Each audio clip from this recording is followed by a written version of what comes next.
being too kind to people is not actually a good thing. Being too kind to other people makes other people think you are easy to control, you are easy to be defeated, you are a coward, and things like that. They are more likely to do bad things to you, to destroy your vision, destroy what you are doing. There is no such thing as a kind leader, because a person could never be approved by the whole society, by everyone in the world. If he claimed himself as a kind person, well, that's the least kind thing ever happened. Seeking peace is a kind of cowardice, and they assassinate their leaders. These people, they will do crazy things.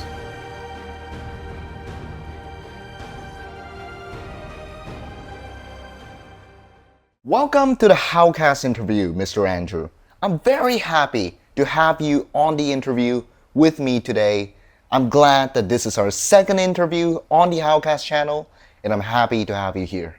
Okay, thank you very much for inviting me here. And I hope today's interview will go very well. So my very first question to you, Mr. Andrew, is can you describe who you are, what you do, and why you make videos about history and politics? I am an international student here in Singapore, and I have Chinese nationality. I was born in Shanghai, China, and my family on my dad's side comes from northeastern China. You may know the city of Harbin. It's the capital city of Heilongjiang province, which that is the city my father comes from, and my mom was a local in Shanghai. I am studying here in Singapore for like 3 or 4 years. I'm kind of adapted to the life here, and well, when you come to the question why I am making like history and politics video, I am a big fan of these things like history and politics, and making this kind of video like has always been a big dream of mine. Yeah, I grew up dreaming about teaching other people history and politics, sharing my knowledge to other people. Hey, I'm glad to have you on the Hao Cast, man. I'm happy to have you, making videos with me and all that. And yeah, I feel like we're making some pretty good episodes, like when it comes to the birth rates or how Singapore got rich. And now we're making the CPF episodes. Yeah. So I'm very happy to have you on the Hao Cast, and I feel like you're a great addition to the Hao Cast, as compared to Mr. Pang, who's like, Whoa. Hey guys, so today, I mean, he's you're way better as a member of the Hao Cast. Thank you for that, but is it a little bit unfair for Mr. Pang? I guess you're right about that. Hopefully he doesn't see this interview. So my second question to you is, how did you first come across history and politics? There are actually two quite different stories. Let me first tell you how I come across history. When I was like 3 or 4 years old, I remember my dad, he likes watching television in the sofa, and he always asked me to watch together with him. And yeah, he was always like watching World War II documentaries, like Cold War documentaries, Chinese history documentaries. So I was influenced by my dad and come across into history. And for politics, that was later than history. Well, yeah, it was when I was in my first year of primary school, I believe. Yeah, it was the crisis in Ukraine. There was also something going on in the Middle East, like Syria, Lebanon, Palestine. And my grandparents, they were always watching TV, watching in China we got a Chinese Central Television, CCTV 13, the news program, and the reporters in the news are always talking about, something happened in Ukraine, something happened in the Middle East, and I think, wow, that's really cool. We can learn about what things are going on in the world around us. Yeah, instead of only focusing on our own lives. And that's how I got interest in politics and especially international geopolitics. And maybe it's also because I am like an expert in geography, so I know which country is where. Ukraine is here, Syria is over there, and it gives me more knowledge to learn about politics. But in my personal opinion, I always found history and politics to be a little bit boring to learn. Now, I apologize if that offends you, but that's because when they speak, it's like they use a lot of complicated topics, they use a lot of complicated terms, and that's also what sparked me initially to create this YouTube channel. Because I wanted to learn history and politics, but I know how difficult it is, right? So that's sort of how I got my ideas. Okay, Yeah. I want to teach people about Singapore's culture. Let me make it easy. Let me make it fun. So my question to you is, I mean, do you find history and politics interesting? Yeah, I found it pretty interesting. So, yeah, let me talk about politics first. So, politics can actually show you how the world around you operates. Now, it's not only in Singapore. Politics can be relevant in any country in the world and any period in history, no matter it's Singapore or it's China or it's United States of America. Well, no matter it's 2026 or 1926 or even 26 BC. Or even 6, 7? Hey, yo. Politics, it is very, very interesting that politics always applies to different places and different time periods and different occasions, different situations. And history, let me put in another way that you can better understand. So, what science subject do you study in school? I study biology. Okay. So for biology, do you need to, like, for people who study biology, those scientists, they need to do experiments to get the data for their, like, whatever it's an essay or on a paper. So I find history is like an experiment of politics, an experiment of policies, that how it applies to the world, the past data for politics. So yeah, I find it very interesting. Yeah, so as you mentioned, some people may find it pretty boring. And I think probably it's because you didn't have the correct mindset, or maybe you are not actually interested in. But as you proceed deeper into learning history and politics, you'll find it much more interesting. So my third question to you is, how did the Chinese government and the education system of China shape you as a person? Oh, yeah. Okay. So, I mean, most of the viewers of our channel may not know, but I believe you know that I went all the way through the Chinese government education system from primary school until I finished junior high school. So I think I am the one who can tell you about this. So the differences between Chinese system and the IB system, yeah, the international system we are currently in, is that Chinese system is more focusing on what we call the main subjects. So the main subjects consist of these 9: Chinese, mathematics, English, physics, chemistry, biology, and geography, history, and politics. The other subjects are considered not as important in Chinese schools.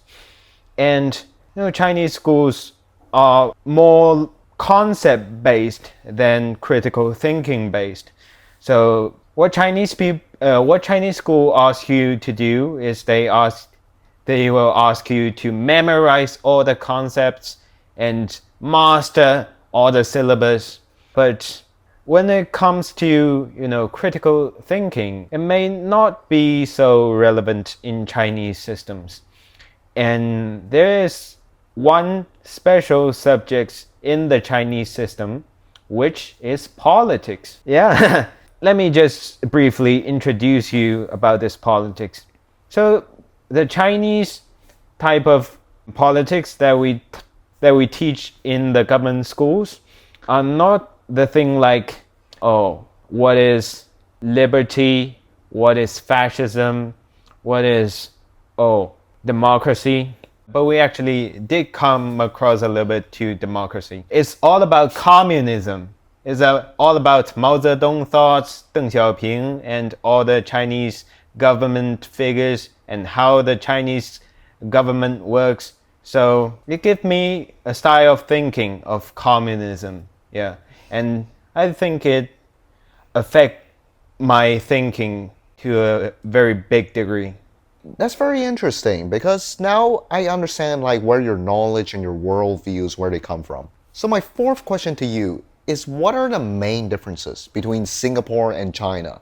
And I'm not just talking about like the boring stuff, like oh what is school like?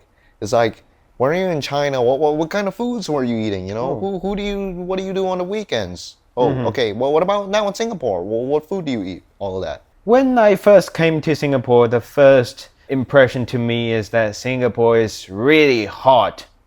I cannot go anywhere without an air conditioner. Yeah.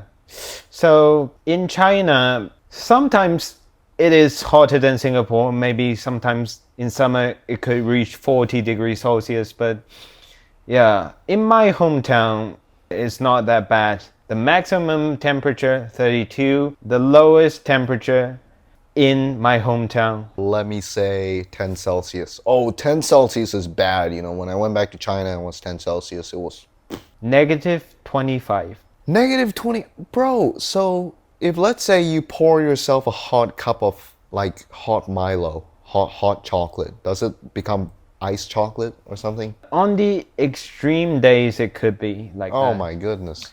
And second thing that I'm not so used to is that I think Chinese food tastes better than Singaporean food. No offense, but I'm just I'm just speaking what I think. Okay, so in China we eat a lot of meat and we have a lot of fresh vegetables and fresh fruits and a lot of different type of snacks. But in Singapore, no matter you go to a supermarket or you go to a wet bazaar, you can rarely find that kind of fresh meat or vegetables for a cheap price.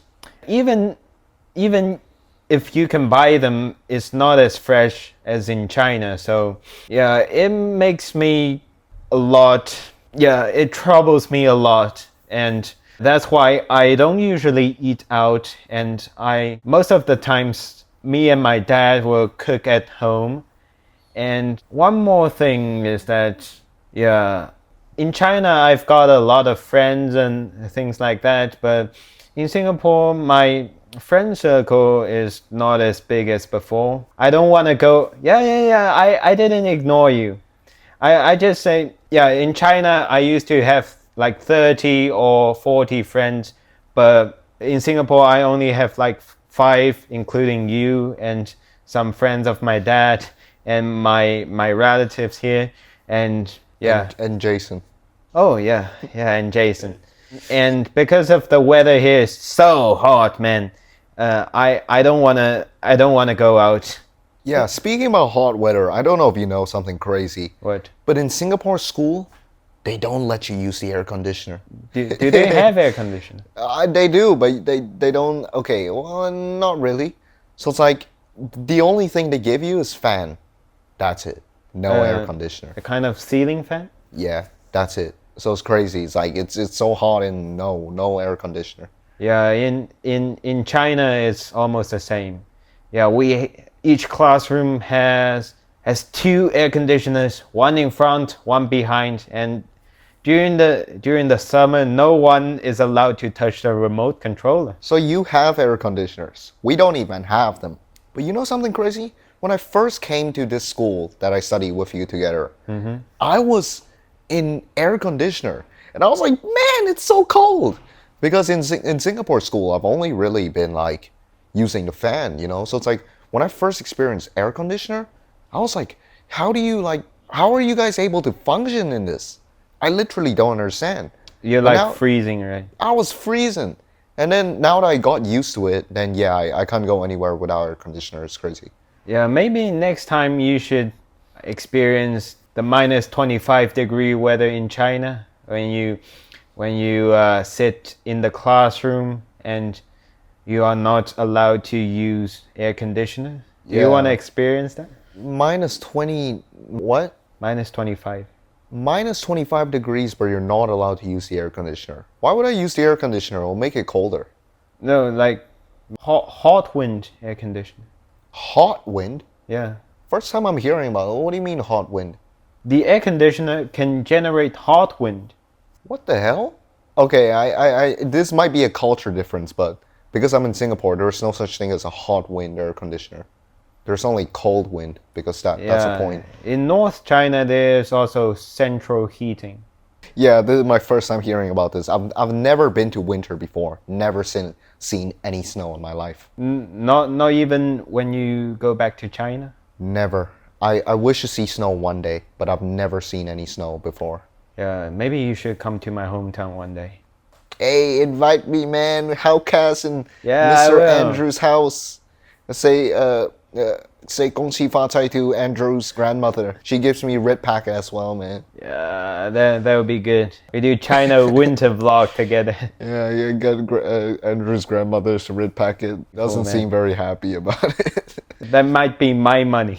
So my fifth question to you is, what do you think are the most important characteristics for a good leader? I think I asked something similar of this question to Mr. Pang as well. And his answer was that kindness, not being selfish, is the most important characteristics for a good leader. But I want to hear your opinion. What is your opinion on what defines a good leader? I think like kindness is also a very important aspect, but if you like prioritize kindness, this might not be a very good idea. Like, you know, in the Middle East, Israel and Egypt were fighting against each other, and they signed a peace treaty in America. And then the two leaders from Egypt and Israel who signed the treaty, you know, they stopped the war, so they are kind of peace lovers and they are kind leaders. But the people in Egypt and Israel does not agree with them. They say, "Oh, our leaders are too kind. They don't even fight against our enemies. They are cowards." And guess what? Both of them were assassinated by the far-right activists in their own countries. But wouldn't you say that the reason they got assassinated is maybe because they were not good examples as leaders themselves? Because if they were able to teach the people to be kind, to be good, then maybe they wouldn't have been killed. Yeah, there is such a saying that you could never change another people's mindset. So a person's mindset is not something he is born with. It's something he gains as he grow up. So it's very hard to be changed. And even if you can change the mindset of a majority of people, there will always be a small portion of people who doesn't align with this kind of kindness, this kind of mindset. And these people, they will do crazy things. Like they will think seeking peace is a kind of cowardice, and they assassinate their leaders and do things like that. And what I think the most important characteristic of a leader is that he must be like competent. He must know how to like balance the interest of different parties. So I believe that politics is an art of balancing. So you need to consider a bit of this, a bit of that, and a bit of these, so you can make a final decision that can satisfy everybody. Not satisfy everybody, but try to come up to a conclusion that does not make anybody angry. Yeah, I guess that is very true because it is very easy to be biased when it comes to politics, you know, like you might think that okay, I'm being kind, but sometimes you fail to answer the question, which is are you being kind to everyone or just a specific group of people that you have chosen to be biased towards? So I think it is very important. But tying back to what you said earlier, which is Assassination of the leaders? yeah, which is on the assassination of the leaders, which is, wouldn't you say that that is still the fault of the person who decided to assassinate the leaders? Because even though the leaders decided, hey, let's be good friends, you know, like maybe they, I mean, let's assume they did the right thing there. But then people come up and assassinate them. So it's not really the fault of the leaders. It's more of the fault that the people who decided to commit a crime. Wouldn't you say so? Yes, I would say so, but you can think about this. Being too kind to people is not actually a good thing. Being too kind to other people makes other people think, oh, you are easy to control, you are easy to be defeated, you are a coward, and things like that. So they are more likely to do bad things to you and to destroy your vision, destroy what you are doing. Like, you know, the former United States President Jimmy Carter, he is a very kind president. He really prioritized democracy and freedom instead of using it as a political propaganda against the Soviet Union. But the American does not buy it, and they, guess what? They voted him away for and prevented him from getting his second presidency, and they elected Ronald Reagan, and he is very strong towards the Soviet Union, and he is one of the most, you know, praised presidents in all of United States history. But Jimmy Carter, people's comment on him are he is too kind. He is so weak. Yeah, and I think the thing with kindness is there are a lot of biases towards kindness. Like, if let's say I say, okay, I'm a kind person, okay? How do we really define kindness? We define it as, you know, I say, hey, Andrew, how are you doing today? Hey, I bought you a drink. Hey, it's like, okay, that is kind, but does not matter, right? Because it just, kindness is sort of like it's a label you put on people. Yeah. It doesn't really contribute to any real world value, right? It's like, if, for example, today I'm able to work and I earn $10 from McDonald's and I'm able to feed my family. But let's say I'm not kind to them. Well, I still fed my family, correct? Yeah. But if let's say I'm kind to my family today, hey, how are you today? Hey, and now I'm labeled as kind. I'm given the label of kind.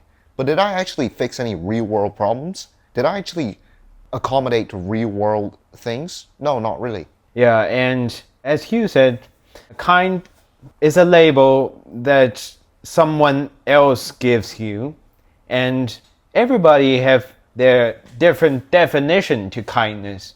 Someone might say, oh, being friendly to other people. Someone may say, take care of your own family. And yeah, there is no such thing as a kind leader. Yeah, and because a person could never be approved by the whole society, by everyone in the world. And if he claimed himself as a kind person, well, that's the least kind thing ever happened. Yeah, because of kindness is a label you put on other people. Yeah. So it's like the fact that you care so much about what another person thinks about you reflects more about you than them.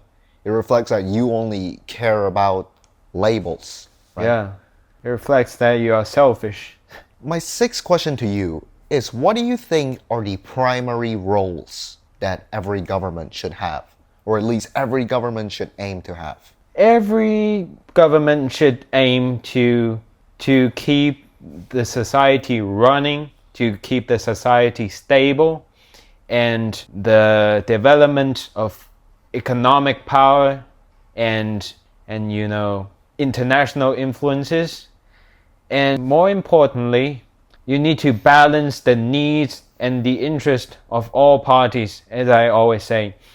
So politics is a game of balancing interests. So, like, if you cannot balance the interest of different portions, different parties in the society, then why should we pay taxes for the government to run our country? Why don't we just like fight with each other? That's the same with like foreign policies and diplomacy. If two countries have a conflict, you need to compromise. You need to find a conclusion that everyone could agree with. And if you cannot do that, then why should we pay taxes to pay the salaries for these diplomats and negotiators? We can just spend all those money on national defense and fight the other country, right? And that's not a peace-loving state should do. So my seventh question to you is, what do you think are the visions of Hao Cast? As in, what are you trying to accomplish, as in your goals specifically? What I want to do is I want to, educate people about history and politics. Yeah, I think the reason why you created this YouTube channel is kind of same with me. But there's something I couldn't really agree with you. No offense, but I want to express myself clearly that I think we should make some deeper analysis for those people who have better understanding about history and politics. I found an issue about the current episodes we are making is that they are like too focusing on the basic level. They are not actually very deep for like further studies of history and politics. It's only providing people like a basic knowledge. It's not, very deep, very analytical. And yeah, I know that deep and analytical contents may be a bit boring for some people, but I think there is an audience out there who wants that kind of content.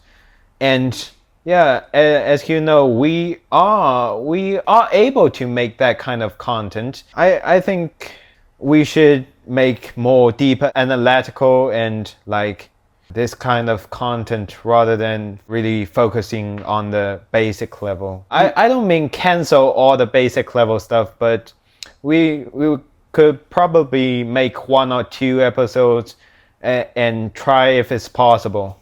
You raise up a good point, which is you want more deeper analytical videos targeted at those that understand politics to a greater degree. Now, we could do that, but not short videos, because I'll tell you why we do short videos the way we do it on Hao Cast. Yeah. So, the first thing is I myself, I don't have very deep political knowledge, so I can't really do very deep stuff. But the main thing that I'm trying to address right now is that if you want the deep stuff, you got CNA, you got all those history documentaries, you got all the people doing analysis. If you look at the market of history and politics, it is very saturated. As in, there are many people that only talk about the deep stuff, the deep stuff, the deep stuff. And as a beginner who's trying to learn more about politics and history, you might think, man, this is all so deep, this is boring, I don't want to learn this anymore. Or at least that was my case. So I'm sort of solving a problem for myself, which is for those people that want to learn history, that want to know what's the Iran War or what is the CPF, they have Hao Cast. So I'm solving a very unique problem here. It's a very unique problem. Once they upgrade themselves, they learn the basics. Thank you, Hao Cast. Thank you, Sensei Andrew and Sensei Wenhao. Then they can move on to CNA. They can move on to documentaries. I fully understand your ideas, but I think, yeah, the history and politics video are indeed saturated, but we have those short video forms and we have those CNA, BBCs, and like other media, very long and very complicated stuff. But what I want to do is I want to find the medium. Is I want to combine the long video form and the humor, comedic. So it is deep and analytical, but it is also fun. Yeah, I guess we could do that in the future. So my plan for how we're going to do that in the future is maybe in the future we can, instead of just having like interviews, we can have more like podcast kind of content. So it's like you will give your opinion on the Iran War or whatever. Then Mr. Pang can do it. Because Mr. Pang, I don't know if you know this, but in the past, me and Mr. Pang, we made a lot of videos where he just speaks like for 20 minutes about politics. And I'm like, what is he saying? I don't know what he's saying, you know? So it's like, yeah, we can definitely do that. So Andrew, my 8th question is, how do you know that you're qualified to teach history and politics, especially to Singaporeans? I think I'm qualified to teach Singaporean history and politics in a certain way that I have some understandings and knowledge of history and politics. And if I'm not sure about something, or maybe I don't know about something, I will do very deep researches. And I think that's something that a lot of teenagers nowadays cannot do. It's like they cannot spend a long time, like an entire afternoon, sitting in front of the desk, in front of their laptop, researching about like a single topic and watch documentaries, read papers about these stuff. But I am quite interested in that, and I am interested in really go into those studies, go deep and analytical about these history and politics stuff. So I think I have a deeper understanding on those topics. But if you ask me, am I qualified to teach those topics? Of course, I'm not as qualified as those, NTU professors or like middle school history teachers. But for the mass audience, I think I'm qualified enough to teach them. I mean, yeah, our goals are not really to make a crazy documentary or whatever. We're just trying to simplify it down, make it easy for you guys to understand. You guys want to do the research? We'll do the research. That's how it works. I do it for you. We'll do it for you. So my 9th question to you, Andrew, is do you have any future aspirations to be a politician? And if you do not, what do you think you'll be in the future? Or what do you think you'll do in the future? As I grow up, I have like many dreams for the future. So when I was very young, it was pretty funny, but I dreamed about to be a bus driver. Yeah, because I like, vehicles and things like that, and I like cars and driving stuff. And as I grow up, I wanted to be a pilot because I'm very interested in aviation. Hey, Airbus, Yeah. we in the air and we got the bus. That's not how my online name come from. That's actually a name of a plane. Well, and then I wanted to become a politician, and till now I still want to be a politician or a civil servant at a government, no matter it's in China or Singapore or even diplomacy jobs. I'm very interested in participating in that political job.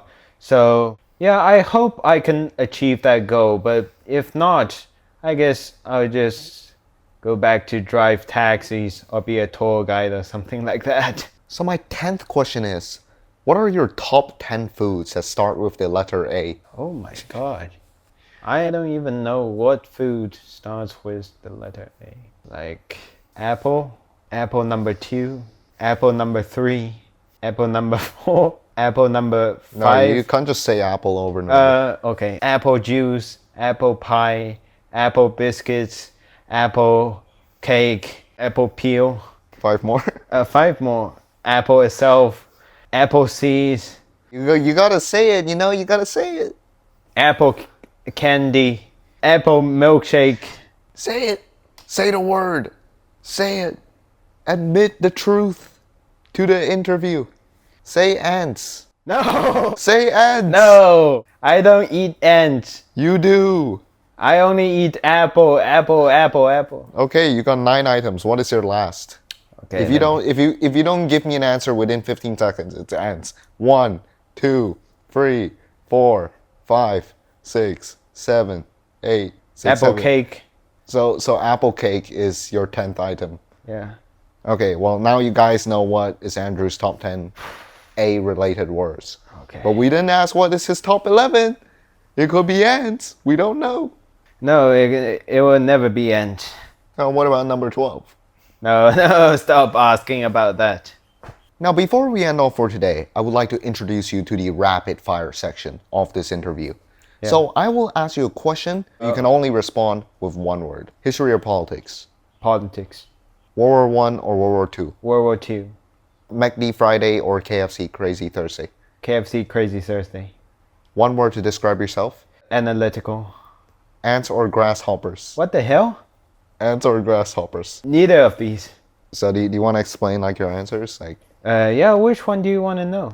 yeah, like why did you choose World War II over World War I? Yeah, because I think World War One is like countries they are not really moving that much. They are like sticking at the same battlefield and losses a lot of people without moving forward an inch. But World War Two is very it's a war in motion. Yeah. The front line moves very rapidly all the way through and all the way back, and it's more worldwide, so much more things to be studied. I won't say war is interesting, but there are more things to be studied. Sorry, there are more things to be studied, and yeah, there are more like facts and like more stories behind. Okay, my last is why did you say neither for ants or grasshoppers? Because I don't eat them. Did I say eat? Oh no Hey no! guys, did I say eat? Wait, why is your first conclusion? You always say I eat No, ants. I think it's because you eat ants. That's why you say. No violence on the on the show. Okay. Yo, if this wasn't an interview, he would have pummeled me. I promise you guys. So, thank you for coming on the Hao Cast interview, Mr. Andrew. I'm glad to have you on. I'm glad to have listened to your thoughts. And I think I understand you a lot better right now. So, thank you for joining me. Well, thank you. Thank you very much for inviting me. Yeah, absolutely. What are our plans for next time? Our next interview will be called the Ants interview. Let's finish this, man.